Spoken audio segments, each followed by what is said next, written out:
Stone Barrington hipped his way out of a cab, the Bentley was being serviced, and found a discreet doorway with a polished brass number. He rang a bell and was answered by a silken female voice. "How may I help you?" She made it sound more like a bordello than what he was looking for. "Stone Barrington to see John Coulter." "Please, come in." A buzzer gently sounded. Stone entered the doorway, which led him to another doorway that led to a comfortably furnished sitting room, Chesterfield sofa, etc., which made the place seem more like an exclusive gentleman's club. A young woman in a Chanel suit sat behind a large mahogany desk. "Good morning," she said, identifying herself by her voice as the person Stone had heard on the intercom.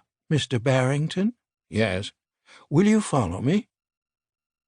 That turned out to be an unexpected pleasure, as the suit was snug and its contents shapely. She led him to a door bearing a placard with a brass plate. "Lark" was imprinted upon it. She knocked gently but firmly. There was a muffled response. Then she opened the door and stood back for Stone to enter first.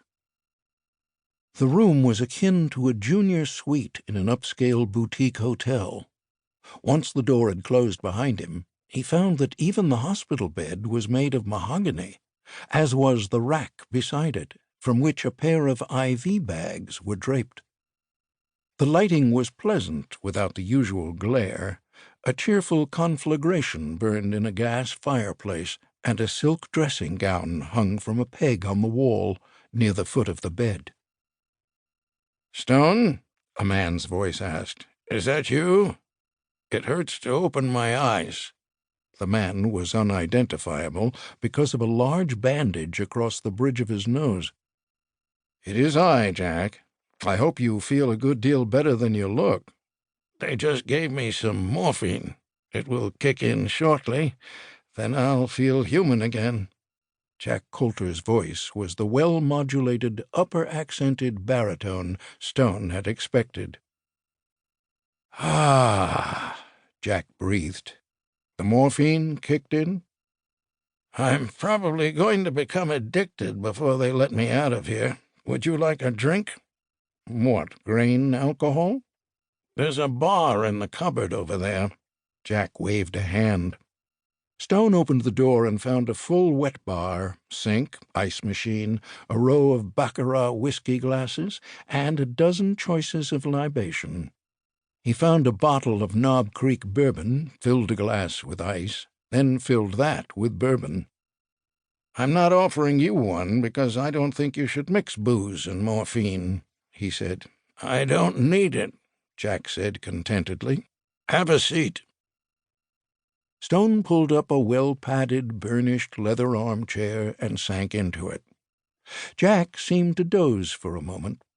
Stone took the opportunity to reminisce about his first encounter with the man who had walked into his office in his Turtle Bay townhouse a few years back.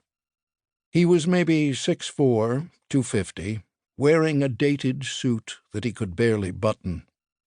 He had had a haircut that had been inflicted entirely with electric shears and had been carrying a large suitcase and a smaller, non-matching duffel.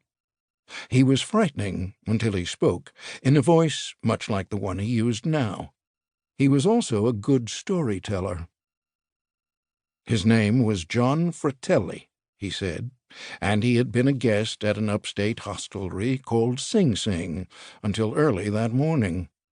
He had spent the past 23 years there, and had served all his time without application for parole. That explained the haircut, Stone thought, and the 23 years explained the suit. Stone inquired as to why he had not accepted parole. Fratelli explained that he had had an obligation to protect a fellow resident who was smaller and weaker than he, and who had been in increasingly delicate health for the past 3 years. A few days earlier he had died in his bed. His name was Eduardo Buono. Fratelli's name meant nothing to Stone, but Buono's rang a loud bell.